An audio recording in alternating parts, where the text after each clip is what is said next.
Well, good morning.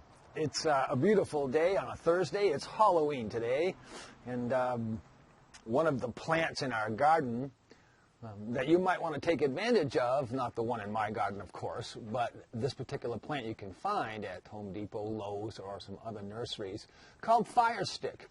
Right behind me, it's really big and it's pretty orangey on top. In the summertime or the growing season that it is, it's mostly green, and when it gets cooler out, which it has been in the evening, it gets pretty orange, and come later on this year, when it's cooler in the daytime, that will be orange from top to bottom like it's on fire. Sometimes it's called burning bush, but fire stick's what I've seen it most of the time. It's just a really great plant, and it adds a little Halloween color or fall color to an area of the world that doesn't really have the shedding and the color of leaves like the New England states or the northern part of the country here. Any event, today's video is going to be a little longer than 2 or 3 minutes because I promised in a previous video that I would share with you a story on how to scale up a business if you own your own business. As you know, I'm passionate about helping the small and medium space. And this is really a really good idea. And it's an experience that we went through in the business I started after I quit my good-paying job, much to the chagrin of everybody except for my parents, who are always encouragers. And we proved everybody wrong by just making it happen, and we did the same thing for 22 years and then sold it to my employees, which was a great, successful exit from a business that I wanted to move on from after that long a time. In the event, as I said really briefly to refresh your memory, I got really good at growing houseplants as a hobby back in the mid-70s. It was a trend coming across the country. Again, timing was really crucial and important. I didn't know about that, being trained in sciences, because my job was in a pathology lab as a department head of microbiology, etc. And so I got really good at growing plants. In fact, we had 300 in our apartment at the time. And so I quit my job to start a plant business, and of course we catapulted right off the bat, as I said in a previous video. When I went to work my first day, there was a line maybe 1/8 of a mile long waiting to get in, and it was like that for a week or two. And so we did branch out into other things, landscaping outside, which I remember learning with my dad as a kid on how to do, so that wasn't too hard to do that, and there was plenty of books to read. We did interior plantscaping, which was easy to do because I was really good at growing plants indoors, as long as you have sufficient light. And the last thing was the flower shop. That came a couple of years later, but we did involve the flower business as one of our 5 departments of that company. And it became very lucrative because it covered all the holidays that we celebrate as Americans all through the year. Okay, that's the setup. And we got really good. We had the fortune of having a mentor who had owned a flower business for 30 or 40 years, had given it to her kids, and they had destroyed it. And she walked in one day and said, "You're going to hire me today." And then she said all this stuff, and she gave us, or sold to us, all the equipment she had at pennies on the dollar. And that catapulted us into the flower business really big because we didn't know what to do, even though we knew we needed it. It was kind of fun, actually. So, scaling up. So as our brand, the company was called Plants Alive, as our brand moved through the marketing sequences of the year and through the surrounding communities, we got popular. And because of this gal's mentorship, we hired some people who are fresh out of high school looking for some kind of work rather than go to any further school. And so we hired a couple of people who were trained by this gal, this woman who had owned a flower business, and so we lucked out really well in that case, and so we became popular in the flower part of the business. We were still doing quite well in the plant parts. However, I'm going to give you an example here that was something we had to solve. As we got popular, and this is scaling up, there are several holidays in the flower part of the horticultural industry that are non-stop. You're asked to the wall, really, in that business. You don't sleep, you don't eat much, you have nothing to do but hard work. And Valentine's Day is one of them. Mother's Day is another one. Easter comes pretty close. But the 2, Valentine's Day and Mother's Day, are crucial. Valentine's Day specifically is a challenge in the Northeast, or the North anywhere, because of weather. You know, it's colder than freezing, generally, and that's really hard to prepare for. Okay, when we got hit with our first Valentine's Day after we got into the flower business and we were enjoying popularity, we had one cash register at a sales counter in the front of the store. And then the rest of it was stuff to buy, and the third room, the back room, was the production center. We had no basement or cellar in that particular rent until we moved locations to do anything else. And so it was tight quarters. We had 3 people working out back there, and there was a line to get to the cash register that you waited over an hour. And people were kind, and my job, we had someone running the cash register. I was doing that, plus directing walk-ins. And we were, shall I say, unprepared for the volume of business that we had generated. Kind of like lead generation. Are you prepared to handle the volume that comes in advance? And we hadn't thought that we would be that popular in the flower part of the industry because we just started it. But we were wrong, and we had not planned. Mistake number 1, not planning. Okay. So we went through that thing, and that subsequent year we moved locations to a better spot in the downtown area of that main town, and that was great. We had 2, and we just redesigned to a more modern look, and here comes Valentine's Day again. And now we had entrances from 2 sides, and there were 2 lines to the cash register, 1 cash register still. We hadn't learned a lesson there, and we had planned with some pre-wrapped flowers, roses mostly, so that someone wouldn't have to wait to come to the cash register to order something. Then that person or another person would have to go to the refrigerator, pull them out, wrap them up. We had it done in advance, water tubes on the end so they were protected and kept the flowers in good health, etc. So we were able to reduce that over an hour wait to just about an hour for 2 different lines. Rather than 1 line, we had 2 different lines, and so we had a lot of business. So the team and I, we just sat down and hashed out, what could we do? And the obvious answer was, we need another cash register so that the 2 lines, because we had 2 entrances, could handle more volume. We could prepare more stuff in advance, and we did that. Lo and behold, the next Valentine's Day came around, and we had, by then, 2 electronic cash registers, hired another person full-time. So that was another part of the solution, scaling up, you know. That's what this whole video is all about. And come Valentine's Day, we cut that line down, each line, to 30 minutes. 35, sometimes 28, 25 minutes. We were keeping track. 2 people at the cash register. I kept on the floor just to talk to people and make sure the relationship was good, the rapport was good, because everybody's in a hurry, and you know Valentine's Day. Most people wait till the last minute, mostly men, but not always men. And that's just the way it was. So we had reduced the time, but what we didn't reduce was delivery, because a lot of people want it sent, and they always want it on that day, not the day before. So that's a nightmare when your volume is scaling up, but your capacity to perform isn't. Okay, so we learned a lesson on that Valentine's Day, a couple years into the solution process, that just having 2 cash registers and an extra full-time person didn't solve the problem. We cut the weight down, but not much else. Everybody was working their fingers to the bone. We stayed up really late trying to get prepared with extra stuff. What did we do to scale up and really solve? And here's where I want you to think, because you folks have to extrapolate my experience from this thing, but I'm telling you, it really works well when you have a team meeting and put some heads together. Today they call it masterminding, and it's really a worthwhile adventure in your business. Okay, so what did we do? Well, one of the lead gal designers who had been with us since she was 17 years old said, hey, my boyfriend is the son of the #1 garbage, if you will, business in the area. And they drive all over the place. Light bulb. This person knows every road there is to have. Okay. Number 2, we now had moved to a new location, as I said, and we had a full 1,200 square foot basement. Light bulb. We can have an auxiliary cooler that's 20 feet long and 8, 9 feet high and 10 feet deep. that we run at holiday times only to be in advanced preparation. Light bulb.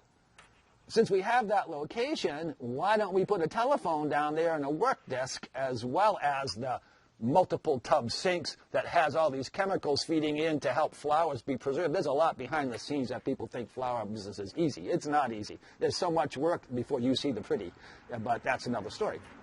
And so what we did to scale up, and it worked like a charm. It catapulted us for another 10 or 15 years because we did it every time.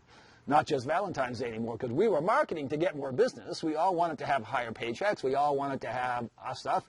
I got into boatings. I wanted to be able to afford a bigger boat. And everybody had their own dreams, and we, as a company, helped them get there. Because that was part of the deal if you work for us. We paid higher than minimum wage when you started right out, and we did 100% insurance. That's kind of tough to do today, I think, but it wasn't then. And we just did it right according to our advisors, which was an accountant, a banker, and a lawyer. We needed a team because we were growing 45% a year, and it just never seemed to stop. It did level off eventually, though. So come Valentine's Day, this is what happened. Before Valentine's Day, we prepared. We found out you could buy a lot of the flowers, not roses specifically, but a lot of the other flowers used. You could buy them a week in advance. And if you kept them at 30 degrees, 29, 30 degrees, because we get all the flowers come into a flower shop dehydrated. They're picked and they're kept really cold, and they're not put in water. So they need 24 hours or more to blossom out and be usable. We have all these chemicals in the stem to give them long life. It's not just take them out of a box and you buy them. 24, 48 hours worth of a lot of work, especially when you're buying 2, 3, 4 million stems at a time to get a better deal, and because you're going to go through the volume. So we bought this big cooler. We buy the cases of the flowers, carnations, chrysanthemums, those are the long-lived ones.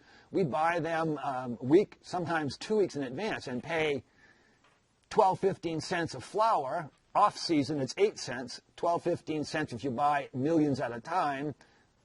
But if you bought them ready to go, because the wholesalers could make them puff out too, you pay 35, 40 cents for a carnation when you usually pay 8 to 10 if you're buying the top quality ones. And so we'd buy them a week and a half to 2 weeks in advance, keep them in the refrigerator on the floor of that big cooler that we had built, insulated and everything, and kept them at 30 degrees. Water freezes at 32, but not tissue. And that was an important little scientific fact that when I learned that, because of the training I had in science, that clicked, said, wow, we can really do this. And so we were able to pull out flowers and give them their 24 to 48 hours of solutions, warmth, refrigerator now at 45 degrees, and let them come into their fruition naturally and still last the 2 or 3 weeks in people's home. It was an amazing find. So we got good at that. We also got good a week in advance taking flowers that we had prepared. Again, now all the flowers were processed so we can raise that cooler temperature to 36, 38 degrees because now there was going to be water involved. And we would prepare hundreds of our arrangement choices offered to the public in marketing ahead of time. Interesting. So we had inventory, if you will, that was temporary, of course, but we had inventory. And then we would do in advance flowers by the single, by the 3, by the 12. We were prepared with volume. But how did we solve everything else? The gentleman who worked for his dad's rubbish disposal business knew everything in town. We had a hint, and I don't remember where it came from, but we went to the local high schools and colleges, of which there were several in our area, and asked the guidance counselor who's on the honor roll here. And we got told who that was. And we asked all those people who wanted to make extra money during this holiday. You had to have a driver's license. You had to have a car with you because we only had 3 vehicles in the store. And so we hired the best of the best who were responsible people to come work for us on a temporary basis, which was really clever. And then we put one of our designer's boyfriend, the gentleman from the garbage business, in the basement where all the inventory was, right? And that allowed him to send out, so we would have 10 delivery people, all high school responsible children, kids, I call them children, kids. And he would be down there with a telephone so he could make short lists for people to go rather than a driver be gone for 3 hours and that stuff's backing up. We had 10 people, sometimes a little more, and they would make short trips for 5 or 10. If someone was going far out of town, because Maine's pretty rural, well, then they might be gone a little longer because just of the travel time. Never mind, we wanted to get all of that area done at one time. And so this guy we called him our delivery coordinator. He could be on the phone getting directions, setting up little piles of stuff, packaging up, because remember, it's freezing in Maine in February. And so we would have steaks and plastic wrap, keeping the warm air of the shop in that thing. And the drivers were told, you go to the door empty-handed because 30 seconds in 20-degree weather and that hot air is gone and the thing's frozen and it's destroyed. Can't do that. You know, that volume doesn't, you can do all the volume you want, but if you got to replace it all, it's not a really good idea. And so we figured that out. So we had 2 cash registers. We made them pipe in with software into the database system that we had just developed. That cost 20 grand. You got to invest. The cooler cost about 8,000 back then. Custom software and modems to do all kinds of the stuff that we needed, and having the store cabled with Ethernet, Category 5 wire. Cost some money, but you know, we were growing fast and we had to make the investment. We had to take the chance. We took the risk knowing that we had a good product, we had a team that was excited, and we needed to be able to satisfy the customer. So we needed to stand out from everybody else. So the 2 lines coming in, you can see I'm pretty excited, passionate, because when you play in it and you try some stuff and it doesn't work, and you try some stuff and it doesn't work, and you try some stuff and wow, you did it. You know, you can do that in your business. If you don't have a business, there's all kinds of them available. There just is. I'm going to have a link down there because it's wonderful to have a group of people that I'm working with now, other than real estate, both businesses, that are excited to help you succeed. And we were excited to help all of us succeed back then.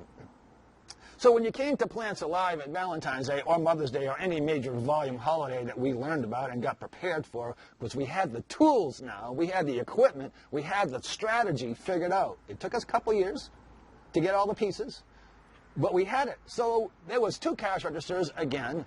People were just running the cash register. I stayed in the floor watching traffic flow, guiding here, and so the designers in the room only had to handle custom orders, because all the rest was pre-done in the cooler downstairs. And we had posters up and flyers, and people could pick one of the 5 we had pre-made, so the samples, to make it fast for them. We cut those lines down to 10 to 15 minutes tops. And it was amazing, because they came in bigger droves because we could get them in and out fast, and we got it delivered. And if deliveries came back because nobody was home, the coordinator was handling all that. Nobody on the main floor, not the designers, not the office staff, not the cash register people, because there was phones there. Nobody had to answer that stuff, other than answer the phone for a custom order. Anything else was handled by the delivery coordinator at another location in the store, out of the traffic flow of customers, and it just went like clockwork, and it did it over and over and over again. The only thing that really changed, obviously other than the flowers we bought each year, were the delivery people who had graduated high school, and we got new ones by going to the colleges and the high schools and asking who's on the honor roll here and who's considered a responsible person or a leader, maybe in charge of maybe a class president or secretary or something. That's how you scale up a business. Number 1, you realize where you are and you involve your team. If it's just you and your spouse, then that's the team. Maybe you get a 3rd person to come in who's been a customer of yours, or several of them, to do a focus group. How can we make your service better? That's number 1. And then you figure out what you need for resources, and don't be afraid to take the risk. Because if you're on a growth pattern, assume it's going to stay there.